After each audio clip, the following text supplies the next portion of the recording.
মুফতি আজম আলা হযরত মেজলা হুজুর পীর কেবলা রাহমাতুল্লাহ আলাইহি দাদা জান বলতেন এই সমস্ত মাহফিলগুলো হচ্ছে বুড়োদের মাদ্রাসা। তার মানে কি, মাদ্রাসায় কি করতে যায়? শিখতে যায়। তো এখানে যখন আপনি শুনলেন না এটা তো হুজুর বলছে, এটা তো শরিয়ত বিরোধী, আমার কাজ হচ্ছে না, আমি আর করব না, আল্লাহর কাছে মনে মনে কাউকে বললেন না, মনে মনে একটা পরিবর্তনের জায়গা তৈরি করে ফেললেন। রাস্তা দিয়ে হেঁটে যাচ্ছেন, আল্লাহ বলছে তোর ইমানের নূরটাকে আমি আল্লাহ বাড়িয়ে দিলাম। আলোচনা অসুবিধা হচ্ছে নাকি? আমি জলসায় স্টেজে উঠে কথা বলার মতন সেই মানসিকতা নিয়ে আসিনি আজকে, বিশ্বাস করে। এই 3 দিন ধরে আমার শরীরটা খুবই খারাপ। যারা internet, YouTube, social media follow করেন দেখতে পাবেন আমি খুব সীমিত ওয়াজ করেছি যেখানেই গেছি। কালকেও আমার পরে জুনায়েদ ছিল, খুব অল্প আলোচনা করেছি, তাড়াতাড়ি এলো আমি উঠে গেলাম। তারপরেও আজকে কিছু কথা বলতে পারছি, আল্লাহর কাছে শুকরিয়া।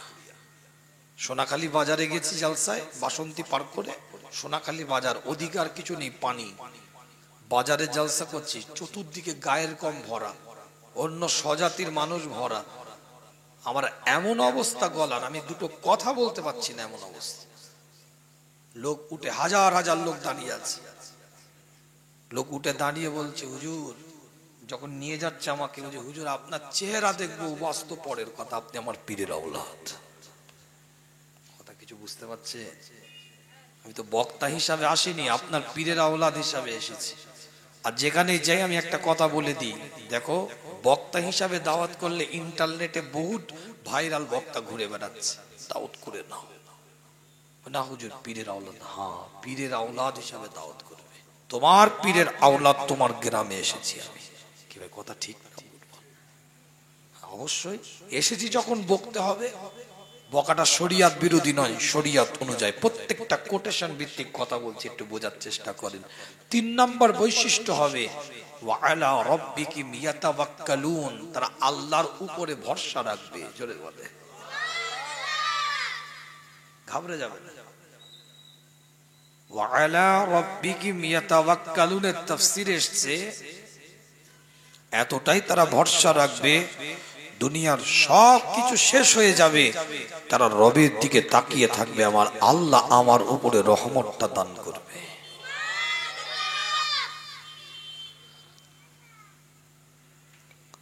আল্লাহ নবী, আল্লাহ রাসূল, সাহাবায়ে কেরাম হুজুরদের সাথে আলাপ আলোচনা করে, সাহাবায়ে কেরাম হুজুরদের সাথে কথাবার্তা বলতে থাকে। নবী মুহাম্মদুর রাসূলুল্লাহ সাল্লাল্লাহু আলাইহি ওয়াসাল্লামের উপরে এক একটা কোরআনের আয়াতকে আল্লাহ পাক নাযিল করে দেয়। সূরাতুল আনফাল থেকে 2 নম্বর আয়াতে এই আলোচনার মধ্যে এটাই বোঝাতে চেয়েছি আপনাদের খেদমতে, মুমিনের বৈশিষ্ট্য 3টে পাওয়া যাবে। একজন মুমিন বান্দার খুসুসিয়াত 3টে পাওয়া যাবে। 1 নম্বর, তাদের অন্তরটা আল্লাহর জিকিরে কাঁপতে থাকবে, দিলটা আল্লাহর জিকিরে ভাইব্রেটিং করতে থাকবে। 2 নম্বর, তাদের সামনে যখন কোরআনের আয়াতটাকে তেলাওয়াত করা হবে, তাদের ঈমানের নূরটাকে আল্লাহ পাক বাড়িয়ে দিবে। 3 নম্বর, তারা আল্লাহর প্রতি তাওয়াক্কুল করে বসে থাকবে। আমি বলি না, কোরআন বলছে, সূরার নাম সূরাতুল আল ইমরান, 3 নম্বর সূরাটা খুলে দেখেন, পরিষ্কার করে 133 নম্বর আয়াতের মধ্যে আল্লাহ পাক জানিয়ে দিচ্ছে, ওয়াসারিউ ইলা মাগফিরাতিম মির রাব্বিকুম জান্নাতুন আরদুহাস সামাওয়াতু ওয়াল আরদু উইদ্দাত লিল মুত্তাকিন।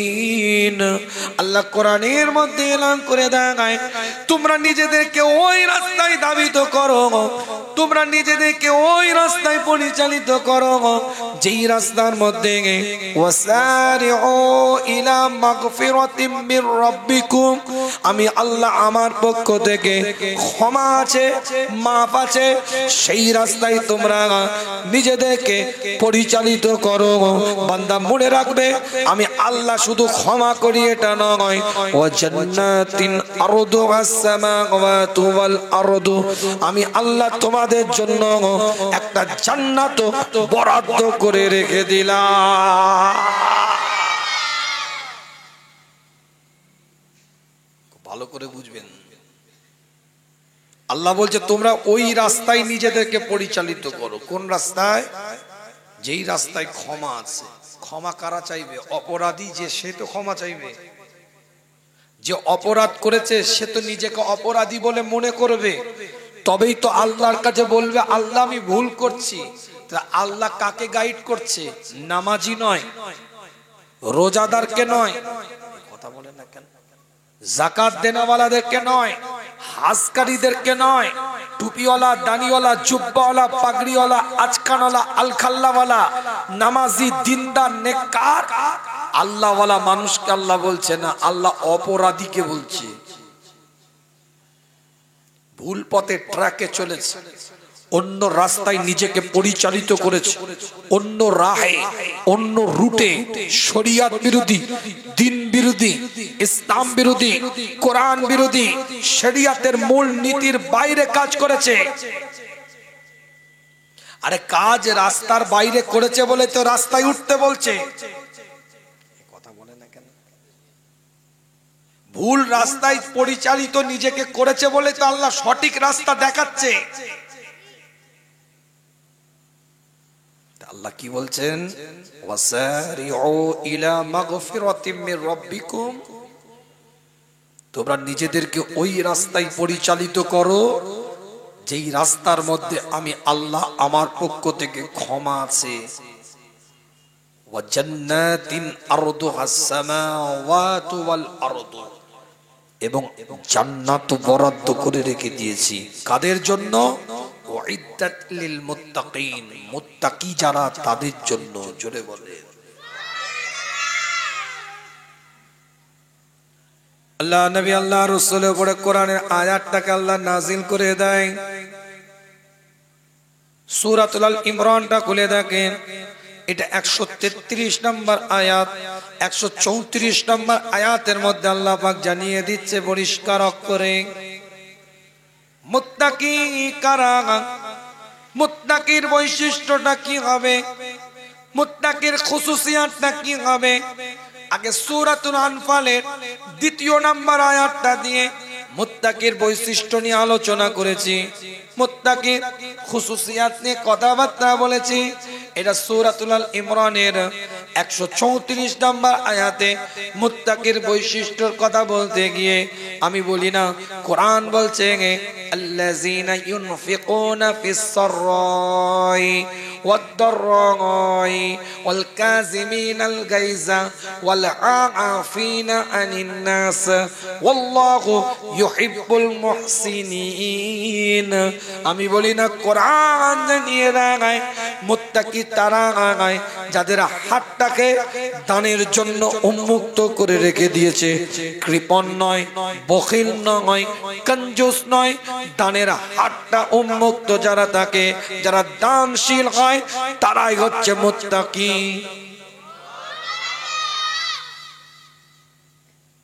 মাশাআল্লাহ। বেশি হলে বেশি দিবে, কম হলে কম দিবে, কিন্তু দান করবে। মুত্তাকির এটা বৈশিষ্ট্য, সে দান করবে, খায়রাত করবে, সাদকা করবে। আল্লাহ নবী আল্লাহ রাসূলের দরবারে মসজিদে নববীর মধ্যে সাহাবে کرام হুজুররা বসে আছে। আল্লাহ নবী ফজরের নামাজ আদায় করার পরে হুজুরে আকরাম সাল্লাল্লাহু আলাইহি ওয়াসাল্লাম সাহাবে کرام হুজুরদের দিকে লক্ষ্য করে এলান করে দেয়, তোমাদের মধ্যে কি এমন কোন ব্যক্তি আছে যে ব্যক্তিটা আমি নবী আমি রাসূল আমার সাথে ফজরের নামাজ পড়ার পূর্বে তোমরা নিয়ত করে আছো আমি রোজা আর হালাতে থাকবো, অর্থাৎ এই মসজিদে নববীর মধ্যে আমি নবী, আমি রাসূল, আমি মুস্তাফা, আমার সাথে যারা নামাজ আদায় করেছো তোমাদের মধ্যে কি এমন কোন ব্যক্তি আছো যারা সিয়াম অবস্থায় রোজার হালাতে তোমরা বসে আছো? কেউ আছো? খুব ভালো করে বুঝবেন, মুত্তাকির পরিচয় দিতে গিয়ে হাদিসের একটা দলিল দিচ্ছি আপনাদের খিদমতে। সাহাবা ইকরাম হুজুরা চুপ করে আছে। আল্লাহ নবী আল্লাহ রাসূলের দরবারে সিদ্দিকে আকবর রাদিয়াল্লাহু তাআলা বলে, হুজুর আমি আবু বকর বলতে চাই না, আমি আবু বকর এলান করতে চাই না হুজুর, কিন্তু আপনি যখন জিজ্ঞাসা করছেন আমি আবু বকর আমার জন্য ওয়াজিব হয়ে গিয়েছে হুজুর, আমি আবু বকর আপনার এই মজলিসের মধ্যে রোজার হালাতে বসে আছি।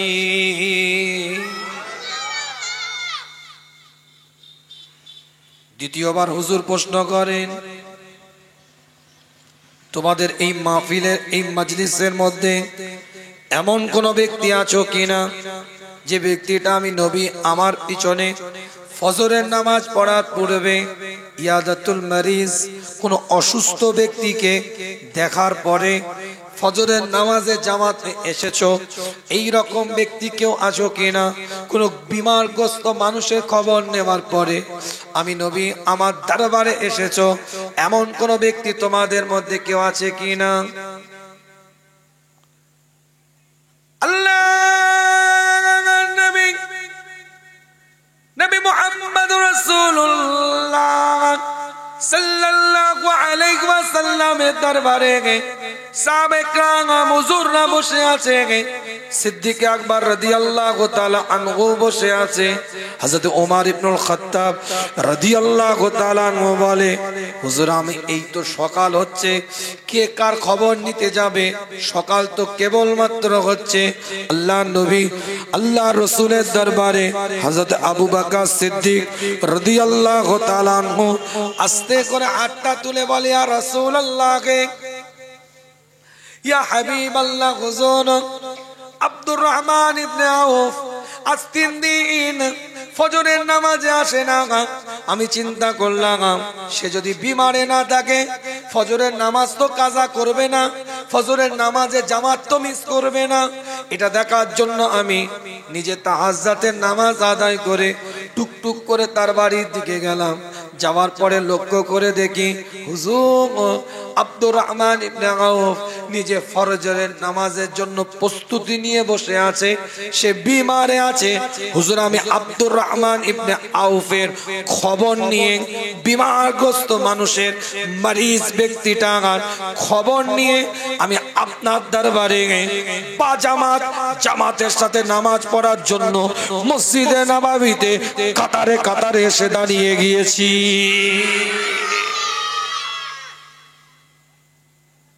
জোরে বলবেন।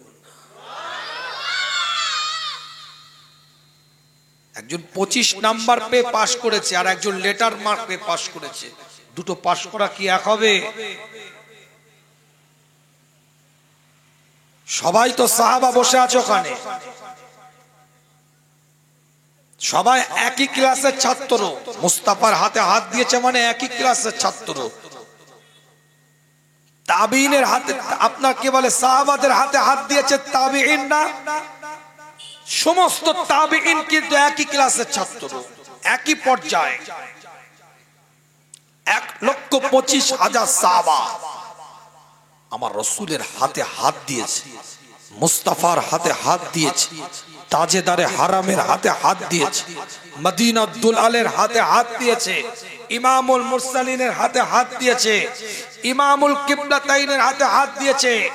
1,25,000 সাহাবা আর আবু বকর একজন সাহাবা।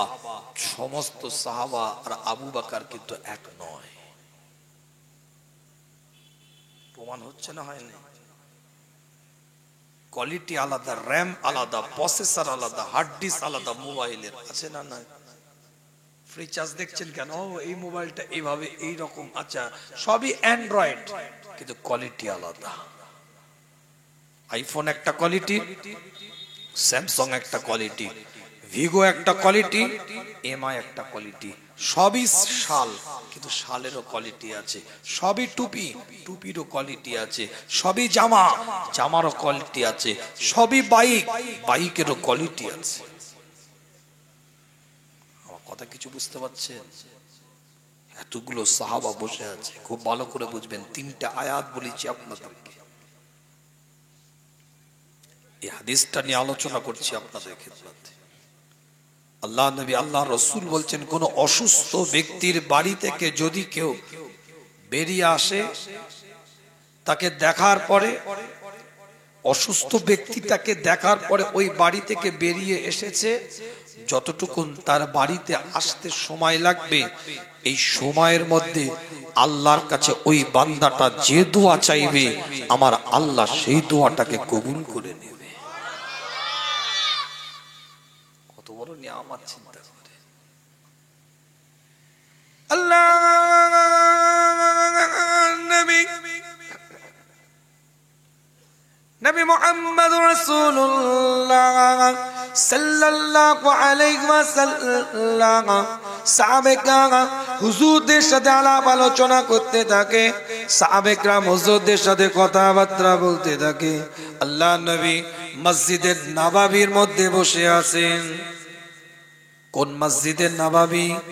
যে মসজিদের নববীর মধ্যে এক রাকাত নামাজ আদায় করলে 50,000 রাকাতের সওয়াব পাওয়া যায়, সেই মসজিদে নববীর মধ্যে আল্লাহর নবী, আল্লাহর রাসূল বসে আছেন।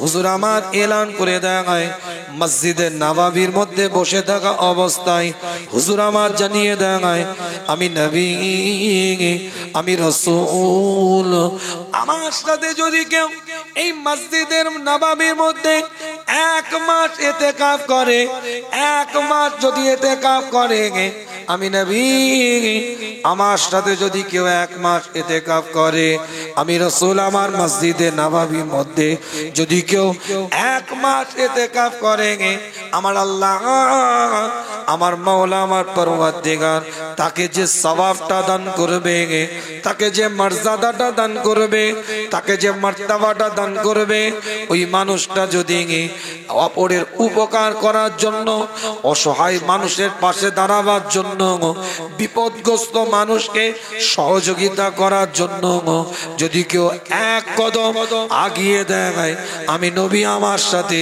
মসজিদে নববীর মধ্যে 1 মাস ইতিকাফ করলে যে সওয়াব পাওয়া যাবে, তার থেকেও বেশি আমার আল্লাহ, আমার মাওলা, আমার পরওয়ারদিগার অপরের উপকার করার জন্য, অসহায়ের পাশে দাঁড়াবার জন্য, বিপদগ্রস্ত মানুষকে সহযোগিতা করার জন্য 1টা কদমকে যদি কেউ আগিয়ে দেয়, আমার আল্লাহ তাকে তার থেকেও বেশি সওয়াব দান করে দিবে।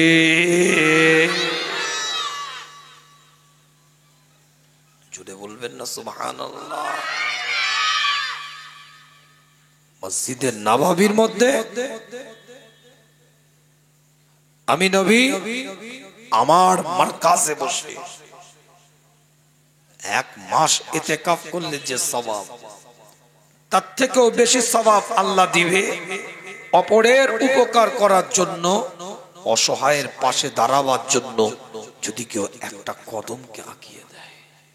ইসলামের সবথেকে উৎকৃষ্টতম কাজ হচ্ছে, সবথেকে আলা নফল ইবাদত হচ্ছে অপরের উপকার করা, অসহায়ের পাশে দাঁড়ানো, বিপদগ্রস্ত মানুষকে সহযোগিতা করা, মানুষকে ক্ষুধার্তকে খানা খেতে দেওয়া, তাহাজ্জুদের থেকেও বেশি সওয়াব।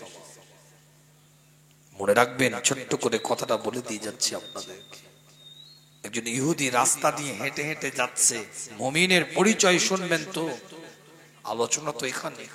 ও আইডি কার্ডের মুসলমান হয়ে লাভ নেই, প্যান কার্ডের মুসলমান হয়ে লাভ নেই, রেশন কার্ডের মুসলমান হয়ে লাভ নেই, ব্যাংকের ফর্ম ফিল আপ করতে গেলে রিলিজিয়াস লিখতে হয়।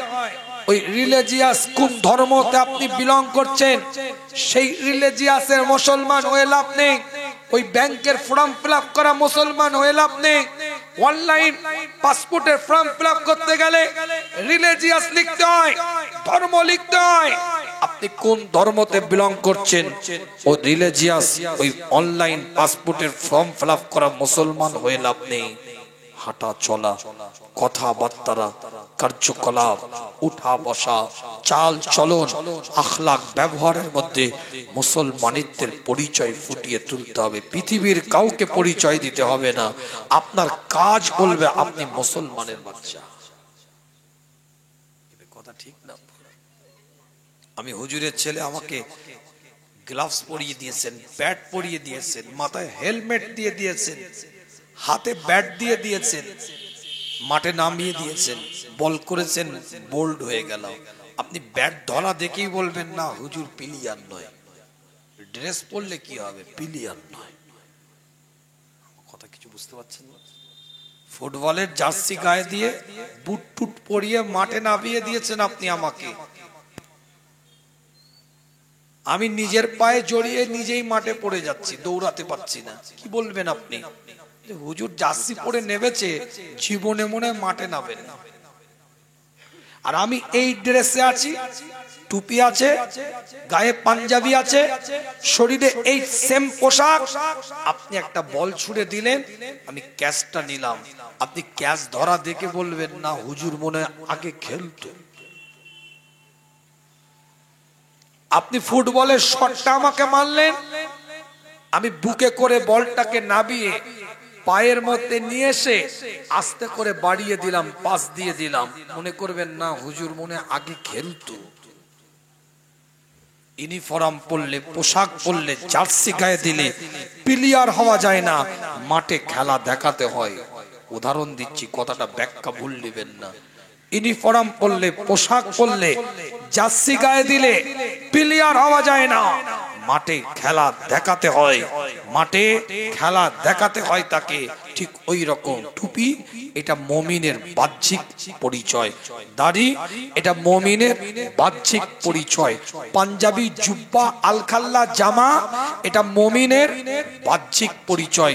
ইউনিফর্ম পোশাক, কিন্তু মনে রাখবেন এই পোশাকের ভিতরে একটা আদর্শ আছে।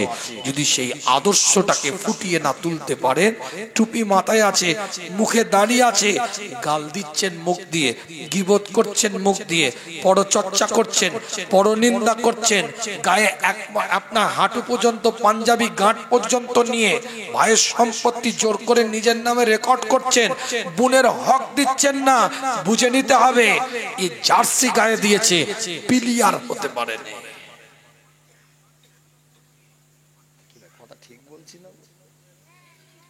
এ জার্সি গায়ে দিয়েছে কিন্তু প্লেয়ার হতে পারেনি। আল্লাহ নবী, আল্লাহ রাসূলের যুগে একজন ইহুদি রাস্তা দিয়ে হেঁটে হেঁটে যাচ্ছে, একটা পাথর দেখতে পেয়েছে, পাথর।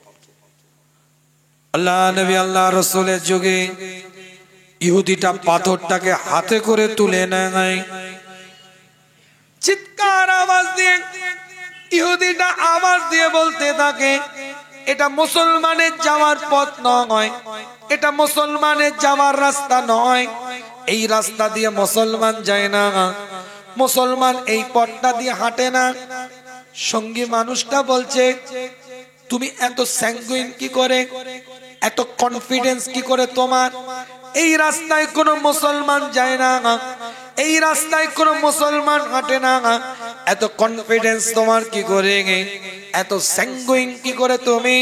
ওই সময় ইহুদিটা বলতে থাকে, মুসলমান যেই রাস্তাটা দিয়ে যাবে সেই রাস্তার উপরে কোনো কষ্টদায়ক বস্তু পড়ে থাকবে না, কোনো পাথর পড়ে থাকবে না। কেন? মুসলমানের কাজই হচ্ছে রাস্তা থেকে কষ্টদায়ক বস্তুটাকে সরিয়ে দেওয়া।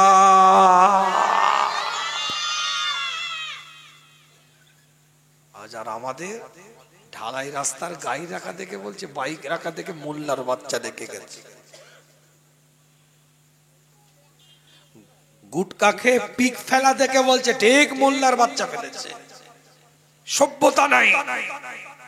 কি রাগ করছেন নাকি? ঢালাই রাস্তা গেছে 3 ফুটের, চাল বের করে রেখেছে 1.5 ফুটের। দাদাগিরি বাবা, আমি করবো, কি হয়েছে যা।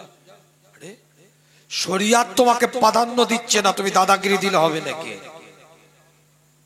বাড়ির সামনে এমন ভাবে বস্তায় বালি রেখে দিয়েছে, পাথর রেখে দিয়েছে, মানুষ হাঁটতে কষ্ট হয়। দাদাগিরি, ক্ষমতা আছে একটু, পাওয়ার আছে একটু, এই কথা বলে না কেন? পরে আবার এক গাল দাড়ি নিয়ে মসজিদে গিয়ে আল্লাহ আল্লাহ আল্লাহ আল্লাহ আল্লাহ জিকির করছে। রে পাগলামি চলবে না, সব জায়গায় পাগলামি করলে তো হবে না। আপনি আদর্শিত হন, মানুষ আপনাকে এমনি স্যালুট দিবে। আপনার কথা, আপনার বার্তা, আপনার চাল চলন, আখলাক, ব্যবহার দেখে মানুষ এমনি স্যালুট করবে। কথা ঠিক বলছি না? এটা মুমিনের পরিচয়, মুত্তাকির পরিচয় দিচ্ছি। কোরআনের আয়াত দিয়ে একটা একটা করে দলিল দিচ্ছি আপনাদের খেদমতে। আল্লাহ নবী, আল্লাহ রাসূলের সাহাবা, খলিফাতুল মুসলিমিন, আমিরুল মুমিনিন হযরত ওমর ইবনে খাত্তাব রাদিয়াল্লাহু তাআলা আনহু রাস্তা দিয়ে হেঁটে হেঁটে যাচ্ছে।